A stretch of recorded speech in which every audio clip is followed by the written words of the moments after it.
صاف دل عورت کی 5 نشانیاں۔ نبی کریم صلی اللہ علیہ وسلم نے فرمایا، حضرت اسما فرماتی ہیں کہ نبی کریم نے فرمایا، اچھی اور صاف دل عورت کی یہ 5 نشانیاں ہیں۔ بری عورت کے اندر 3 نشانیاں پائی جاتی ہیں۔ بسم اللہ الرحمن الرحیم۔ شاید اس حقیقت سے کوئی بھی انکار نہ کرے کہ ہم روز نہاتے ہیں، پھر بھی اگلے دن تک پسینے اور گرد و غبار سے جسم اٹھ جاتا ہے اور میلا کچیلا ہو جاتا ہے۔ اسی طرح روزانہ صبح گھر کی صفائی و ستھرائی کی جاتی ہے، ہر ہفتے کے گھر کے جالے صاف کیے جاتے ہیں، مگر شام تک گھر دوبارہ گندا ہو جاتا ہے اور اگلے دن تک چھتوں اور دیواروں پر جالے بھی دوبارہ دکھائی دینے لگتے ہیں۔ لیکن اس کے باوجود ہم نہانے دھونے، صفائی ستھرائی کرنے اور در و دیوار سے جالے اتارنے میں ناغہ نہیں کرتے۔ آخر کیوں؟ کیونکہ ہم جانتے ہیں کہ اگر نہانا چھوڑ بیٹھیں گے تو سر میں جوئیں پڑ جاتی ہیں، جس پر میل کی تہ جم جاتی ہے اور اس سے بدبو آنے لگتی ہے۔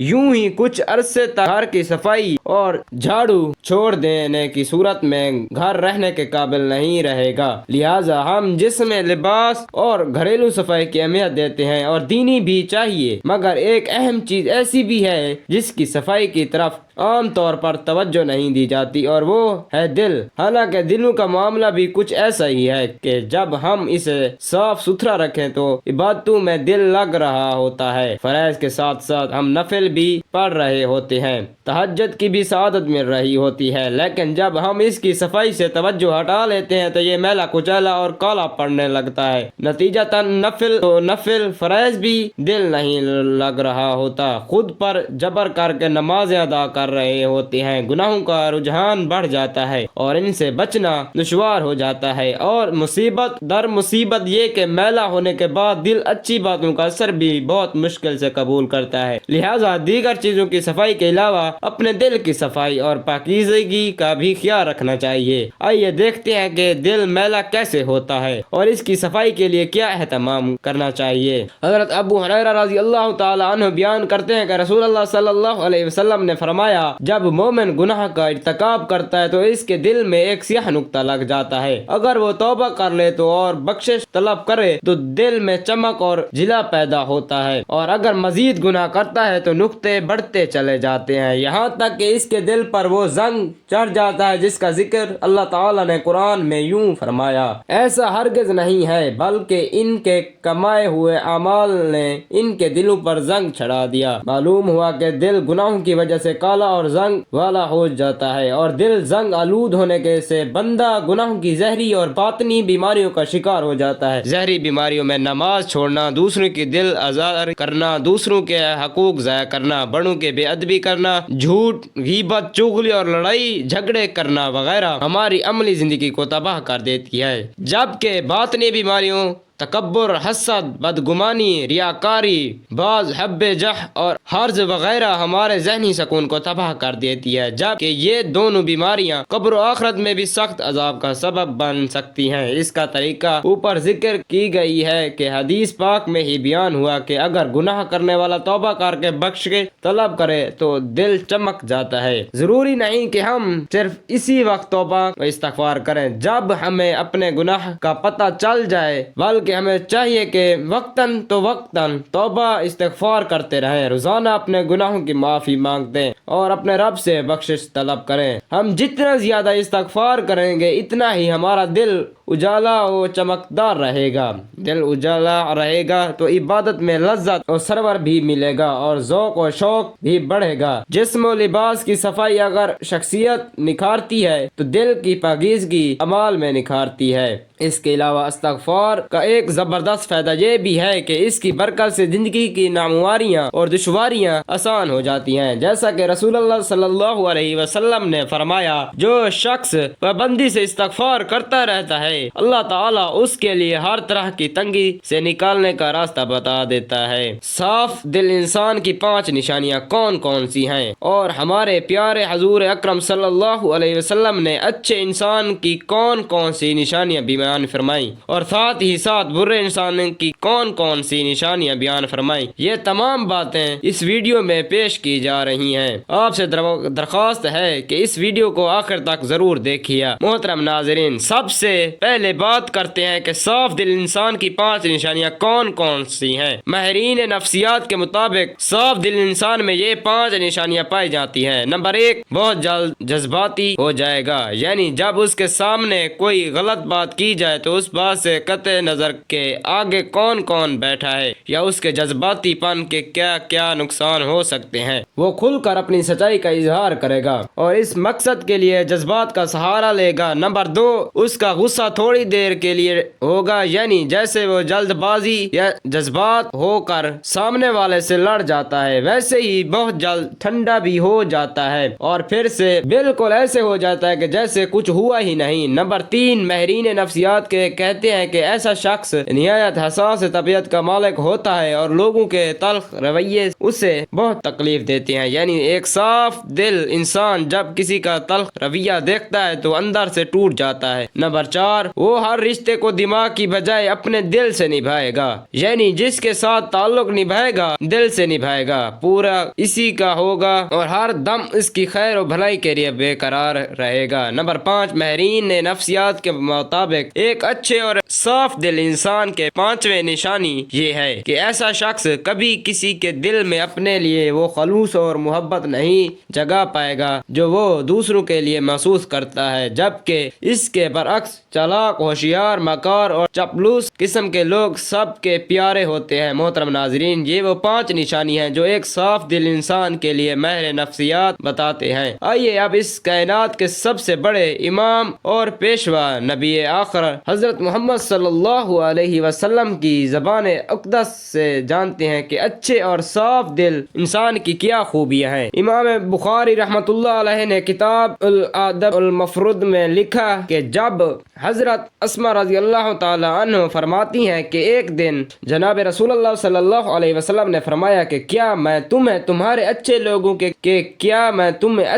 کے بارے میں نہ بتاؤں؟ صحابہ رضوان اللہ نے عرض کیا، یا رسول اللہ صلی اللہ علیہ وسلم ضرور آگاہ فرمائے۔ جناب نبی کریم صلی اللہ علیہ وسلم نے فرمایا، وہ لوگ جنہیں دیکھا جائے تو خدا یاد آ جاتا ہے، یعنی جن لوگوں کو دیکھ کر خدا یاد آ جائے وہ تم میں سے اچھے لوگ ہیں۔ اس کی 2 صورتیں بیان کی جاتی ہیں۔ پہلی صورت یہ ہے کہ وہ اللہ تعالیٰ کے نیک بندے جن کی عبادت، نیکی اور تقوی کی جھلک ان کے چہروں پر نور کی صورت میں دکھائی دیتی ہے اور انہیں دیکھ کر دل میں خیال آتا ہے کہ اس قدر با رونق اور پر نور چہرہ کسی اللہ تعالیٰ والے کا ہی ہو سکتا ہے۔ عام طور پر اس کے اندر کی کیفیت کا اس کے چہرے سے اندازہ ہو جاتا ہے اور چہرہ انسان کی باطنی حالت کا عکاسی ہو جاتا ہے۔ غصہ ہو یا خوشی، غم ہو یا ناراضگی ہو یا رضامندی، انسان کے چہرے سے اس کا پتہ چل جاتا ہے۔ اس طرح انسان کے نیک اعمال اور برے اعمال کے اثرات بھی چہرے سے ظاہر ہوتے ہیں۔ بخاری شریف کی ایک روایت کے مطابق حضرت محمد صلی اللہ علیہ وسلم نے اپنے ایک خواب کا منظر بیان فرمایا کہ میں نے ایسے لوگوں کا ایک ہجوم دیکھا جن کے چہروں کی کیفیت یہ تھی کہ چہرے کا نصف حصہ خوبصورت اور باقی نصف حصہ بدصورت تھا۔ فرشتوں نے پوچھا کہ یہ کون لوگ ہیں؟ انہوں نے بتایا کہ یہ آپ کی امت کے وہ لوگ ہیں جو اچھے اور برے اعمال مل کرتے ہیں۔ اعمال سہلہ بھی انہوں نے کیے ہیں اور اعمال سیکھا بھی پیچھے نہیں رہے۔ ان کے نیک اعمال ان کے چہروں پر حسن کی صورت میں نظر آ رہے ہیں اور برے اعمال چہروں پر بدصورتی کے طور پر نظر آ رہے ہیں۔ اس لیے اللہ تبارک و تعالی کے نیک اور مخلص بندوں کے چہروں پر ان کے خلوص اور نیک اعمال کا نور ہوتا ہے اور ان کے بعد رونق اور نورانی چہروں کو دیکھ کر خدا کی یاد تازہ ہو جاتی ہے۔ جبکہ دوسری صورت میں اس کا ایک معنی یہ بھی کیا جاتا ہے کہ وہ لوگ جن کا اعمال و حرکات، ان کا اٹھنا بیٹھنا، لین دین، عبادات و معمولات اور اخلاق و معاملات اللہ تبارک و تعالی اور رسول خدا صلی اللہ علیہ وسلم کے احکامات کے مطابق ہوتے ہیں، انہیں دیکھ کر ایک مسلمان کی عملی زندگی کا نقشہ سامنے آ جاتا ہے اور خدا یاد آتا ہے۔ بہرحال جناب نبی کریم صلی اللہ علیہ وسلم نے فرمایا، تم میں سے اچھے لوگ وہ ہیں جنہیں دیکھ کر خدا یاد آ جائے۔ محترم ناظرین، جہاں نبی کریم صلی اللہ علیہ وسلم نے اچھے لوگوں کی دو خصوصیات بیان فرمائی، وہیں پر فرمایا کیا میں تمہیں تمہارے برے لوگوں کے بارے میں نہ بتاؤں؟ صحابہ کرام علیہم رضوان نے عرض کیا یا رسول اللہ صلی اللہ علیہ وسلم ضرور بیان فرمائے۔ آپ صلی اللہ علیہ وسلم نے 3 باتوں کا ذکر فرمایا۔ ایک یہ کہ چغلیاں کھانے والے یعنی ایک دوسرے کی چغلی کرنے والے لوگ چغلی کہتے ہیں، ایک دوسرے کی خواہ مخواہ ان کی باتیں پہنچانے والے، ایک کی بات دوسرے کے آگے، دوسرے کی تیسرے کے آگے، اور تیسرے کی بات چوتھے کے آگے۔ اس کے ہمارے ہاں عام طور پر رواج پایا جاتا ہے، اور ہم میں سے بہت سے لوگ یہ عادت بن گئی ہے کہ بلا وجہ لوگوں کو یہ بتاتے رہتے ہیں کہ فلاں تمہارے بارے میں یہ کہہ رہا تھا، فلاں جگہ تمہارے بارے میں یہ باتیں ہو رہی تھی۔ بلا ضرورت ایسی باتیں کرنا شرم گناہ کبیرہ شمار کیا جاتا ہے، لیکن ہمارے ہاں سرے سے اس کو گناہ ہی نہیں سمجھا جاتا، حالانکہ یہ باتیں اکثر جھگڑوں کا باعث بنتی ہے۔ ہمارے معاشرے میں ہونے والی باہمی تنازعات اور جھگڑوں کی وجود تلاش کی جاتی ہے تو اکثر تنازعات کے پس منظر میں کوئی نہ کوئی چغلی کا کار فرما ہوتی ہے، چنانچہ بہت برا عمل ہے اور اسے جناب نبی کریم صلی اللہ علیہ وسلم نے برے لوگوں کی علامت قرار دیا ہے۔ دوسری بات فرمائی کہ دوستوں کے درمیان فساد ڈالنے والے برے لوگوں میں شمار ہوتے ہیں۔ یہ بھی ایک معاشرتی بیماری ہے کہ چاند دوست اکٹھے بیٹھ محبت و اعتماد کے ساتھ رہے ہیں، اگر کوئی آدمی ان کے درمیان غلط فہمیاں ڈال کر ان کی دوستی کو دشمنی میں بدل دیتا ہے تو وہ بہت بری حرکت کا مرتکب ہو جاتا ہے۔ اس طرح ایک خاندان محبت و اعتماد کے ساتھ زندگی بسر کر رہا ہے اور کوئی شخص دخل دے کے ان کی محبت و اعتماد کی فضا کو خراب کر دیتا ہے تو وہ کوئی اچھا کام نہیں کر رہا۔ محبت و اعتماد کی فضا خاندانوں میں ہو، دوستوں میں ہو، مشترکہ کام کرنے والوں میں ہو، اس میں فساد ڈالنے والوں کو جناب رسول اللہ صلی اللہ علیہ وسلم نے برے لوگوں میں شمار کیا۔ تیسری بات حضور اکرم صلی اللہ علیہ وسلم نے فرمائی کہ شریعت اور باعزت لوگوں میں عیب تلاش کر کے انہیں بدنام کرنے والے بھی برے لوگ ہوتے ہیں۔ عیب اور کمزوری سے کوئی شخص پاک نہیں ہے، لیکن اللہ تعالیٰ اپنے فضل و کرم کے ساتھ رکھتے ہیں۔ اب ایک شخص عزت کے ساتھ زندگی بسر کر رہا ہے، لوگ اس کا احترام کرتے ہیں اور اسے اچھا آدمی سمجھتے ہیں، لیکن کوئی شخص بلا وجہ اس کی ٹوہ میں لگا رہتا ہے کہ اس کی کوئی کمزوری ہاتھ لگے تو اسے بدنام کروں، اس کا کوئی عیب میرے علم میں آئے تو اس کا پروپیگنڈا کر کے اس کی عزت کو خراب کر دوں۔ لوگوں کے عیب تلاش کرنے کے لیے ٹوہ میں رہتا ہے، خاص طور پر معزز اور شریف لوگوں کے حالات کا تجسس کر کے ان کے عیب ڈھونڈنا اور پھر انہیں منتشر کرنے کہ ان کی بدنامی اور بے عزتی کا باعث بناتا کہ کوئی اچھی صفت نہیں ہے۔ حضرت محمد صلی اللہ علیہ وسلم نے ایسا مزاج رکھنے والوں کو برے لوگوں میں قرار دیا ہے۔ یہ تینوں خرابیاں آج ہمارے درمیان موجود ہیں، اور چونکہ ہم ان کے عادی ہو گئے ہیں اس لیے ہمیں یہ محسوس نہیں ہوتا اور ہم بلا تکلیف یہ حرکتیں کرتے ہیں۔ ہمیں جناب نبی کریم صلی اللہ علیہ وسلم نے ارشاد گرامی کا بار بار مطالعہ کرنا چاہیے، اس پر غور کرنا چاہیے اور پھر اپنے معمولات اور مزاج و عادات میں بھی نظر ڈال کر اپنی کمزوریوں کو محسوس کرتے ہوئے اصلاح کی کوشش کرنی چاہیے۔ اللہ تبارک و تعالیٰ سے دعا ہے کہ ہمیں بڑی بڑی معاشرتی بیماریوں سے محفوظ فرمائے اور ہمیں ان لوگوں کے راستے پر چلنے کی توفیق عطا فرمائے جن کو نبی کریم صلی اللہ علیہ وسلم نے اچھے لوگ قرار دیا ہے۔